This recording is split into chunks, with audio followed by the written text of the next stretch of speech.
Lee Summit is your destination for big city vibes and small town charm. Head to the downtown Lee Summit Farmers Market, where local meets fresh. Then grab a cup of coffee and discover a variety of shops and boutiques just around the corner. Continue the fun in downtown Lee Summit at a retro arcade bar. Discover your new beer at one of our 6 locally owned breweries. Cool off with some handcrafted cocktails at happy hour. End the night with live music and good company.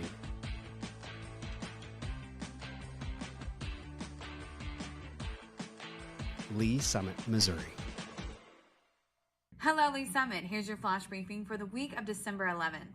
City Council will meet for regular session Tuesday night at 6 in Council Chambers in City Hall. If you can't watch, quickly catch up on City Council meetings by subscribing to the Council Debrief newsletter, which breaks down 3 to 4 key agenda items. Subscribe at cityofls.net. The city is still accepting applications for the 2024 Citizens Leadership Academy. The 7-week program offers residents and business owners a unique opportunity to learn about the inner workings of municipal government and engage with elected officials and city employees. The Academy is limited to 20 participants. Apply at cityofls.net. And the Lee Summit Police Department has partnered with behavioral health providers to provide a path to recovery for people seeking treatment for a substance use disorder. It's called Safe Passage. Participation in the program is voluntary and begins when an individual requests help by calling 911, walking into a police headquarters, or approaching a police officer. Officers would immediately connect individuals with treatment and recovery resources. Learn more at cityofls.net. Thanks for listening and have a great week. Traditionally, we think as police officers, those responding to law enforcement needs within the community. But honestly, we are there to serve our citizens, and our citizens do go into crisis. They do have mental health crises, and we're being called to those scenes on a regular basis. In order to help serve those citizens better, we did initiate the Crisis Intervention Team Program. These are officers that are specially trained to de-escalate crisis situations. Recently, we've brought co-responders onto the scene, licensed qualified mental health professionals housed within our police department, and they respond with those officers directly to those scenes where a crisis is occurring so they can interact with that citizen and get them the help they need right there on that scene. The co-responders are either a bachelor or master level in a behavioral health related field. They wear plain clothes, they don't carry weapons or anything like that. I have a police radio that I listen to all day. Listen for, those key words: mental health, behavioral health, crisis. There's a lot of officers that just call for me. I have my own radio number. I also have the ability to self-dispatch to them and say 982 is en route. Officers en route, 914, Armstrong. So typically I arrive after they've made it safe. I'll make contact and get kind of the rundown, and then I just kind of jump right in. Like, hey, my name's Allison. I'm a mental health professional. I'm here to help you. I'm not here to take you to jail or arrest you. Sometimes all a person needs is a voice, someone neutral, someone outside that, can listen.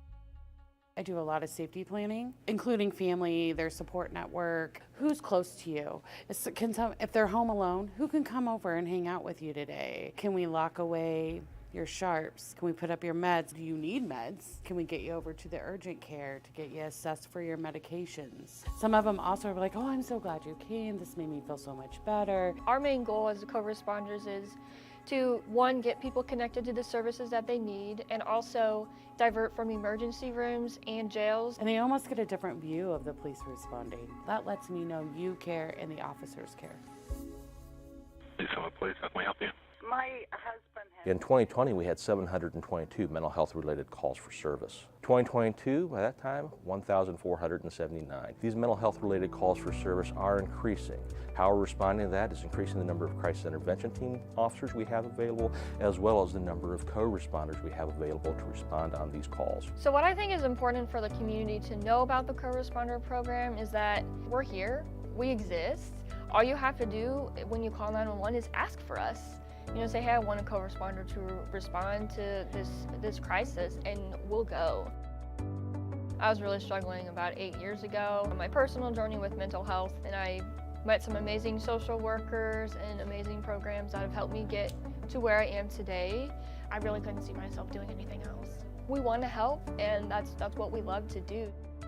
So I had a client, we got a call, she had some suicidal ideations, and she really felt that she had nobody. And and getting to know her story and getting to know who comes around and sees you, well, then we found a support person and they responded immediately. And we made a plan. I called back and checked on her in an hour, and then I checked on her in 2 hours. We were able to get her into the additional services to where she talks to someone every week or more. I just took a person that really just thought they had nobody and nobody would show up for them, and show them you do. And you'll be amazed who is in your corner if you just simply say, I need a little help.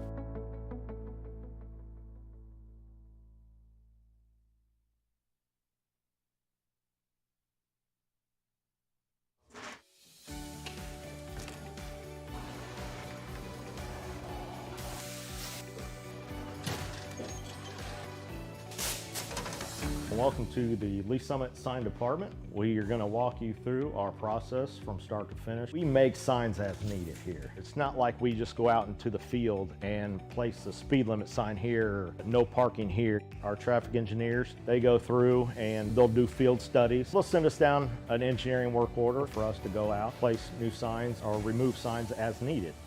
Coming from the material, our blanks come in and they're just aluminum blanks. We can put our white, our red, our fluorescent yellow, green, whatever. And basically what it looks like is just that there. Throw it up into the roller.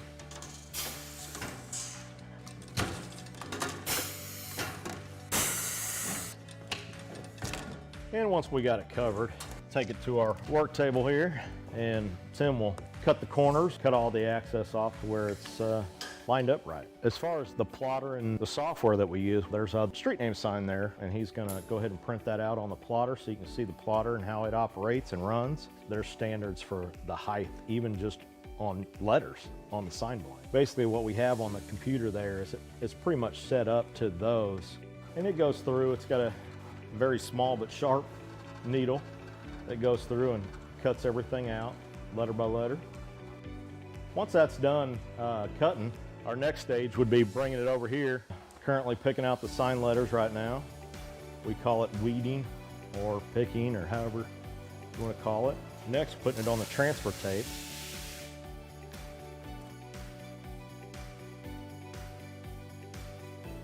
Then after it's taped, we bring it over to the roller. That's where we apply it to the actual sign blank. And we'll roll it through one time just to get the air bubbles out.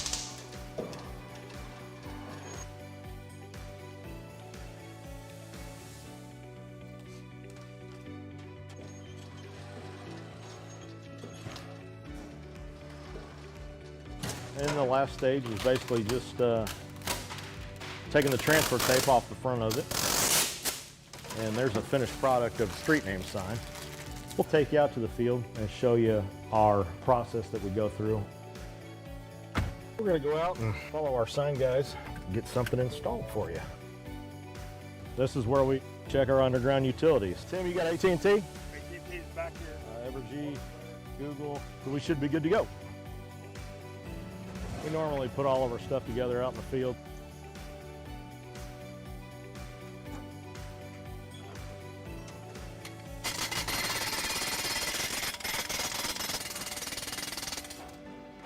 Then once the base is installed, we'll go ahead and put the post in there.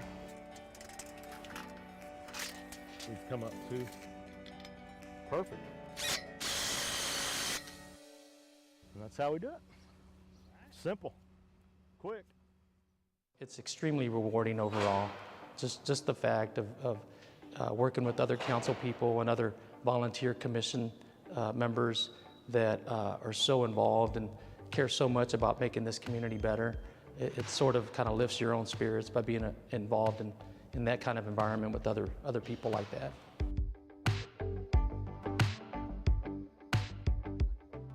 For many years, I was a typical resident, raising a family, going to work, in many cases leaving the city for employment, and went through a leadership class through the chamber, learned a lot about our city and learned about all the great amenities and resources we have, and was asked if I was interested in volunteering on a commission.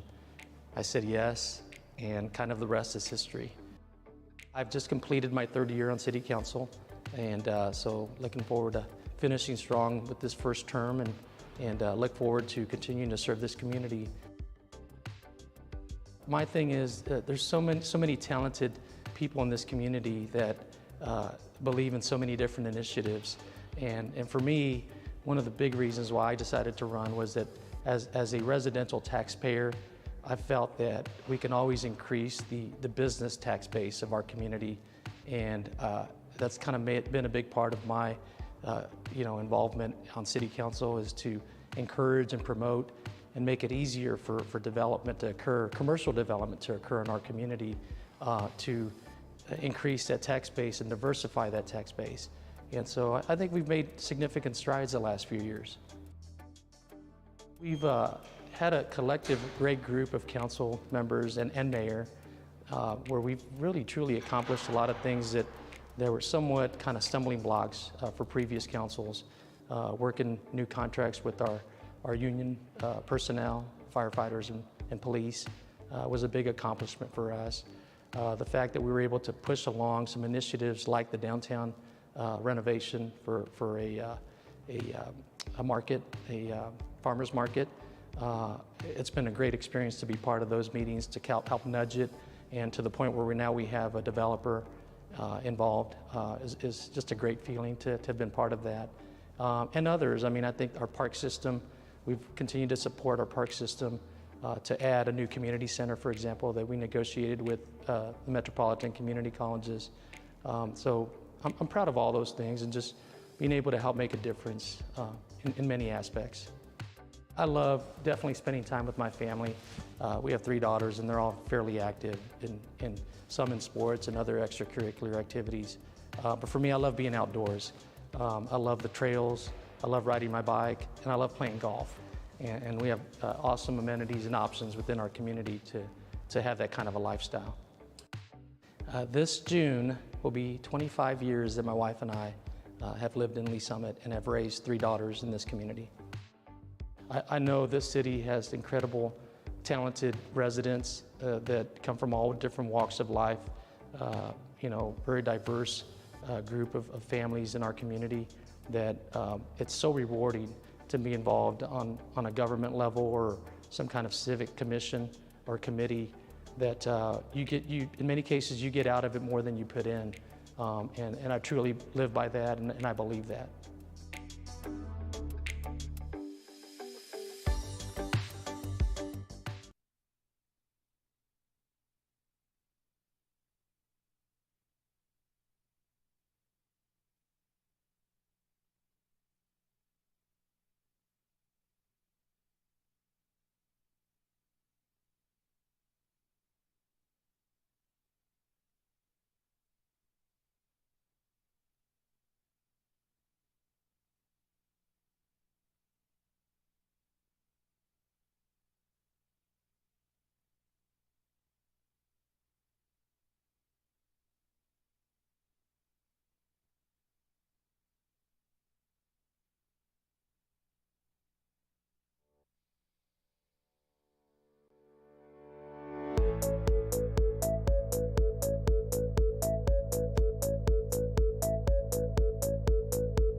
We will call to order the Lee's Summit Planning Commission meeting for Thursday, December 4th, 2023. Could I get a roll call, please? Mark Kitchens. Cinda Rader. Here. Jake Lovelace. Present. Dana Arth.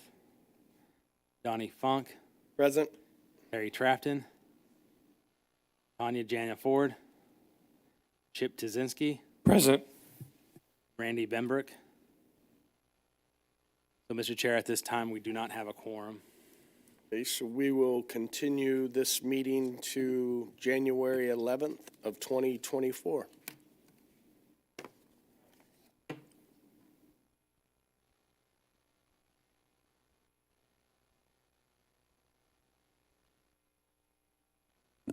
You want to read the consent agenda items? We will continue the following consent agenda items to January 11th of 2024, and that will be application PL 2022-245, final plat, the Villas of Chapel Ridge, second plat, lots 43 through 74, tracks C1 and D1 Engineering Solutions applicant. Application PL 2022-377, final plat, tailor-made landing, lots 1 through 2, track A, Engineering Solutions applicant, and application PL 2023-302, vacation of easement, Summit Orchards West, Townsend Summit LLC applicant. Those will all be continued to a date certain of January 11th, 2024. We can't do round table or anything like that, right? We don't have a quorum.